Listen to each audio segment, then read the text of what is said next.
Hey guys, welcome back to my channel. As some of you might know, my name is Jasmine and I'm a current third year psychology student minoring in neuroscience.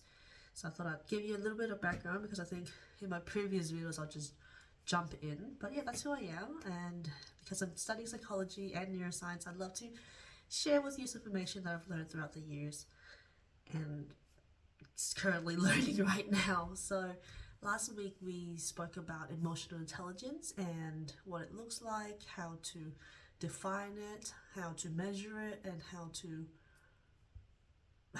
how it overall impacts our life and how it's relevant to us. Sorry, a bit tongue twisted tonight. But I have noted that the last video, a few people did comment that my voice is a bit low, a bit soft, sorry. So I will try to be a bit louder. Sorry, I don't have a microphone yet, but we're getting there. Thank you so much for being patient and being here with me. Really grateful that you're here. So in our last video, like I said, we spoke about emotional intelligence, and I would like to carry that on today, but in a more specific regard of academic performance. So today we'll be looking at a paper that was done by, what's his name off the top of my head? I'm pretty sure it's Daniel, I forgot his name, but I will link the research paper below. It's just pretty much measuring emotional intelligence and how it's relevant to academic performances. I'll link it below. But yeah, so today we're diving into something more specific and powerful. It is how emotional intelligence impacts academic performances.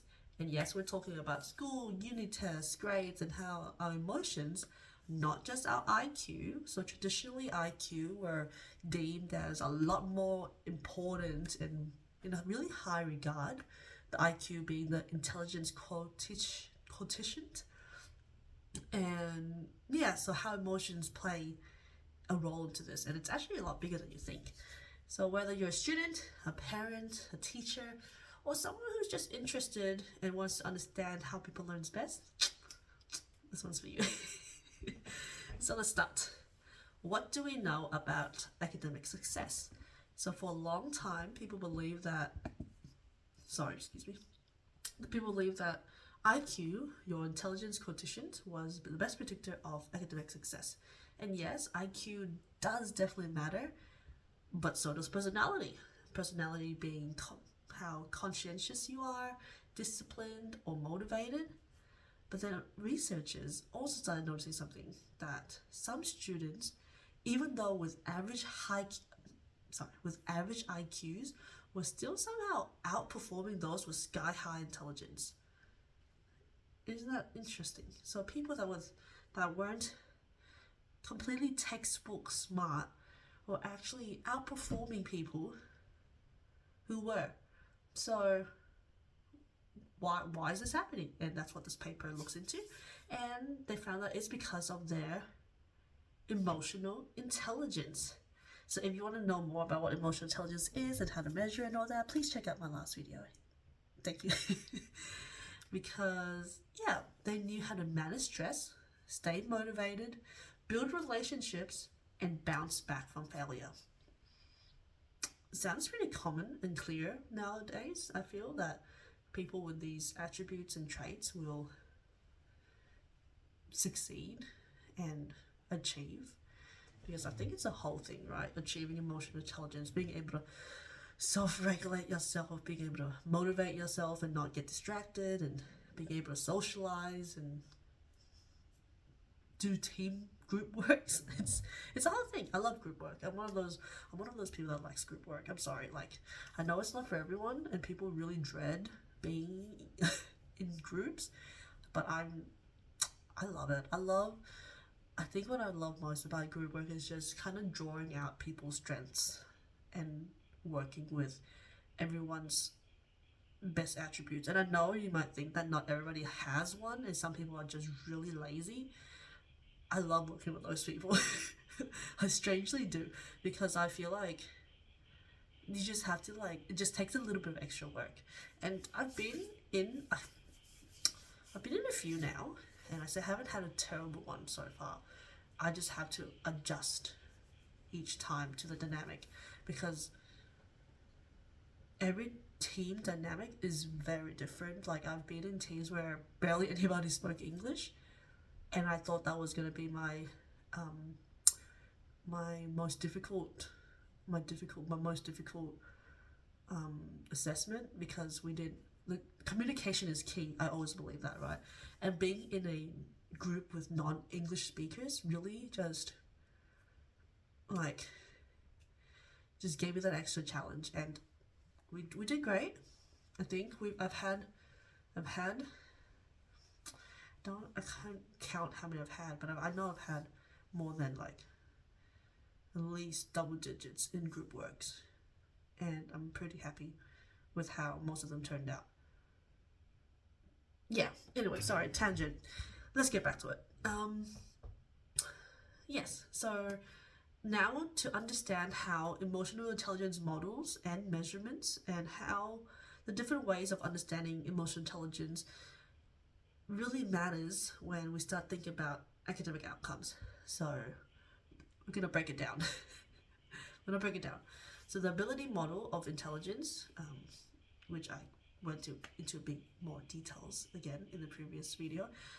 There are two main models of emotional intelligence, which is the ability model and the mixed model. I'll just give you a brief right now. The ability model is basically, as the name says, based upon abilities, how you manage stress, how you perceive stress, how you manage emotions, how you understand emotions, how you perceive emotions, and how you facilitate emotions. Whereas the mixed module is more based upon a combination of your traits and your ability, and just a lot, it's like a mixture of things, which I get more into as well. So start with the ability model of intelligence, and like I said, this is broken down into 4 branches, which we talked about last time as well. The four manage, M-U, which is, I call it the MUFP. That's how I remember it, the MUFP. So it's M-U-F-P. So manage, understanding, perceive, and facilitate emotions. And so we think of this as actual skills that we have, like being able to tell how someone's feeling, or knowing how to regulate your own anxiety before a test. The researchers measured this by using actual tasks, like identifying emotions in faces, or choosing emotion state that would help most in certain tasks. So like I've done a test, and it actually gives you like just all these faces, and you're meant to like label how each people are feeling, and they give you scenarios, and then you have to sorry, they give you scenarios, and you have to like figure out what's happening and how some people are feeling, which I also give a deeper rundown again in my last video. I'm gonna stop plugging that in now, but if you want more information, check out my last video. So the second is the self-rated emotional intelligence. So this is not something I've actually spoken about yet, but it is in the paper that we're looking at today, so that's why it is being mentioned. So the self-rated emotional intelligence, these are just rating scales based on the ability model. So like you answer questions like, I can tell when people are sad based off looking at them. So it's based on like how confident you are of your emotional skills. So this is a self-rated model of emotional intelligence, which I'm pretty sure is still in the ability model. It is based on the ability model, so it's not very different to the ability model. It's just like another scale that's in the ability model. And so the mixed / trait emotional intelligence, it could be called mixed or trait because, as you guessed it, there is a mixture, and trait is important. This is called the personality style of emotional intelligence, and it mixes emotional abilities with things like self-esteem, optimism, adaptability, empathy, motivation, and social skills. So there's self-esteem, optimism, adaptability, empathy, motivation, and social skills. And this is measured using tools like the emotional quotient inventory, questionnaires. So researchers, we don't just say, in research, we don't just say emotional intelligence predicts academic success. We look at which type of emotional intelligence and how it's being measured in regards to academic success. So, do you think that emotional intelligence could help with school? Does it actually improve academic success? The answer is yes, based upon this paper, this research. I haven't looked at contrasting papers yet.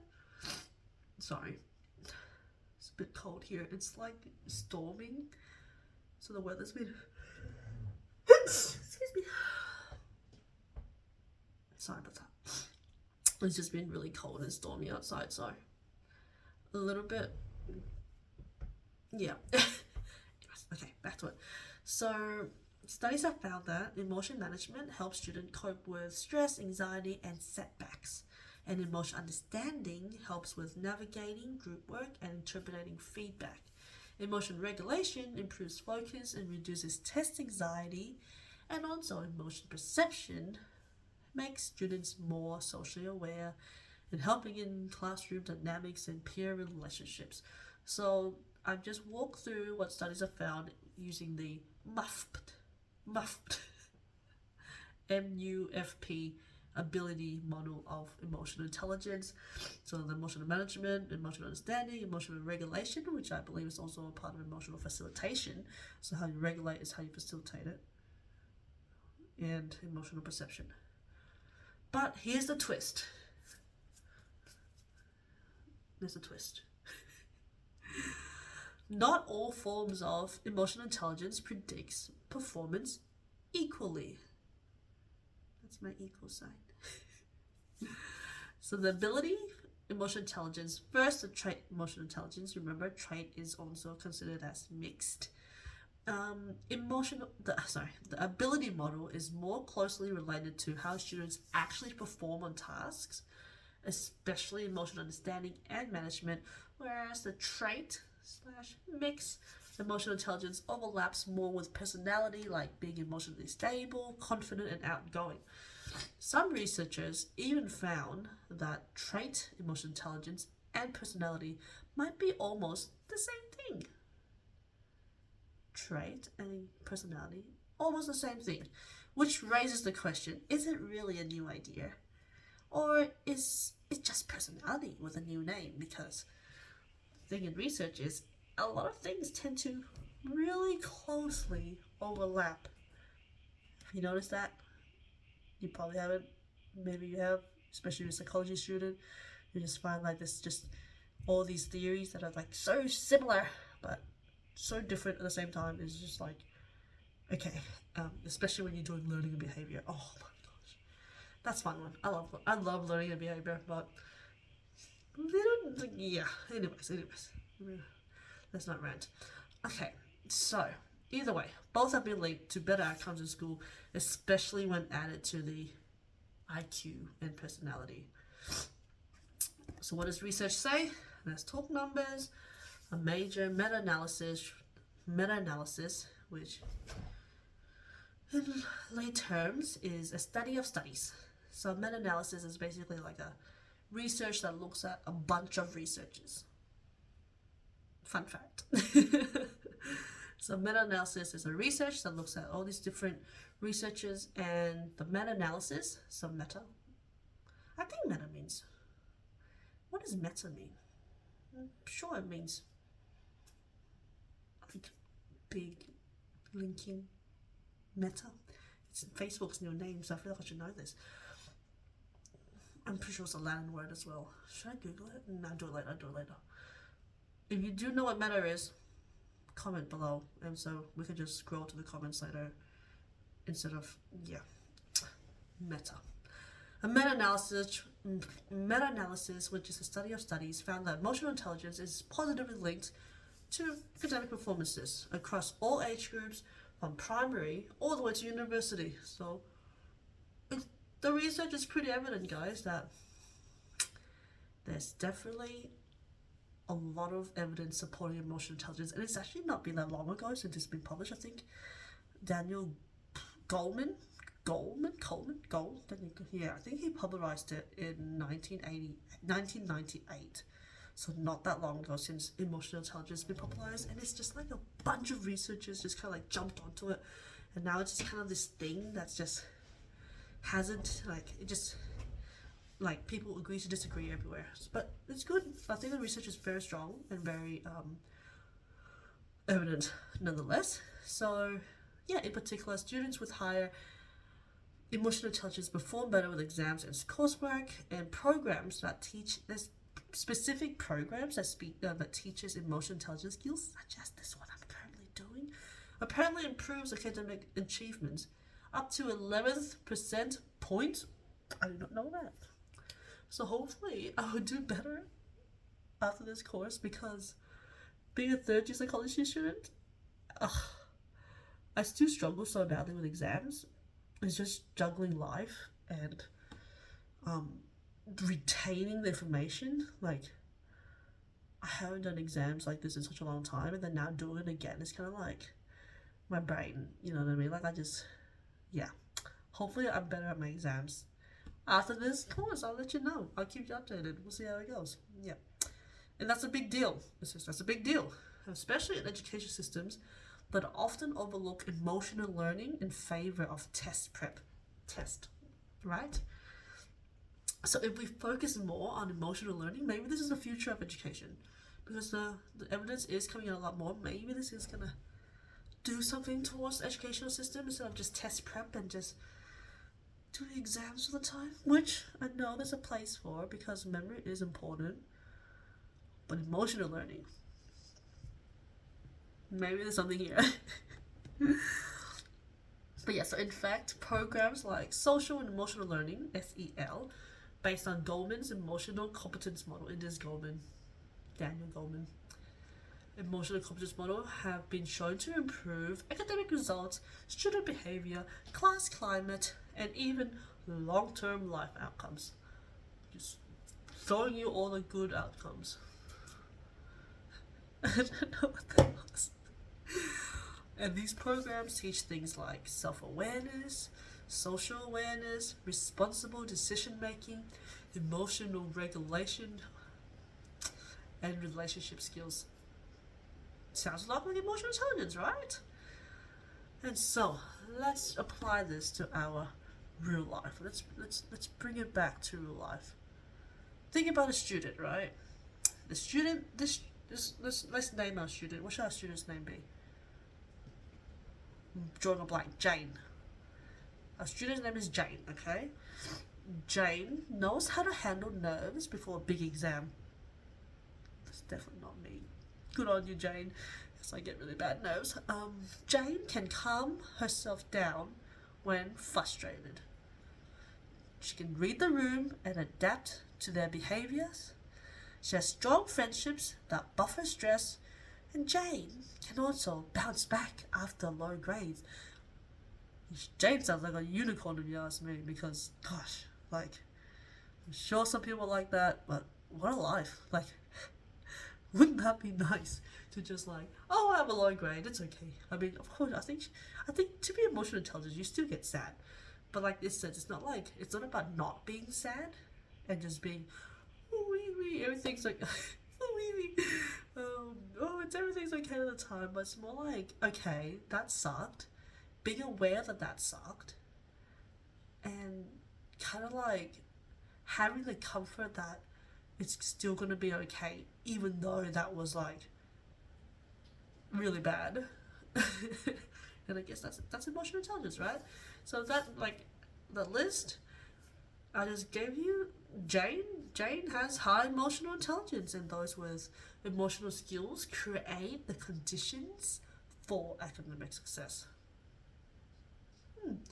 And not because emotional intelligence replaces intelligence or hard work, but because it actually supports them. So an emotional intelligent student don't just work hard, they work smart. Have you heard that saying, don't work hard, work smart? But you should work hard and work smart, guys. No. Work hard and work smart, because to think that you don't have to work hard is like they're tricking you. Like that's a scam. Like you have to work hard. Like I used to think, oh, you don't have to work hard, just work smart. Like just take the shortcuts, do the easy routes. It doesn't work. It doesn't work. It always just catches up to you.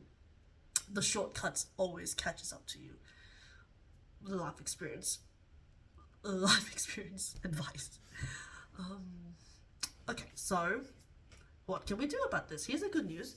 Emotional intelligence can be taught. So you, me, we can definitely learn how to improve our emotional intelligence. And honestly, I'm learning about this every day because I burn out. I'm sure a lot of people can relate, or not, but I definitely could use, hence why I'm doing the course as well, definitely use a boost of emotional intelligence. And I hope you have been hearing me okay, and I'm sorry if I've been talking softly, but I'm trying to talk a bit louder, uncomfortably louder. I'd rather whisper. I might need a microphone, but we're working on it. So, the good news is emotional intelligence can be taught, and here are a few things that students, teachers, parents, anyone can do. Practice emotional awareness. You can ask yourself, how am I feeling right now? And why? So always kind of observe and evaluate yourself and how you're feeling, being aware of your feelings.